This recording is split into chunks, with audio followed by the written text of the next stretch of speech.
My name is Steven Bathiche, and I'm a technical fellow at Microsoft. I manage an applied sciences group that supports the Windows and Devices division. There, we are a multidisciplinary team of researchers and engineers across the gamut from hardware, software, and AI.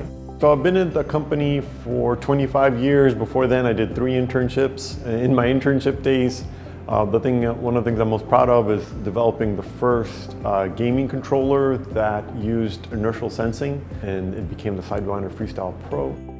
And then one of the milestone projects I worked on was called Playtable, and it was an interactive table that used computer vision to sense what was on top.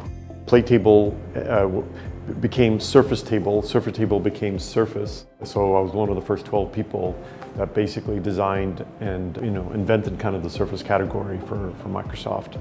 And that's very kind of motivating that you're having this sort of impact onto the computing world and also people to use these devices to help them do what they need to do.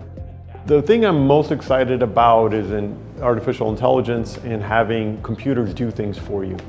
AI is going to change how we interact, or is changing how we interact with the computers. Now we can just talk to our computers and ask them what we want. Everyone's going to have their own personal assistant and agent. We call them co-pilots at Microsoft. And they're going to understand what you want, understand what you mean, and help you do what you need to do. It's amazing to see how rapidly and quickly institutions like this are in regards to where things are going to be. So in a lot of ways, interacting with Virginia Tech and the students and the people is really also about helping you understand what the future is going to look like. And I think that's inspiring. One of my mentors was Dr. Deci. He was a professor emeritus in the Department of Chemistry.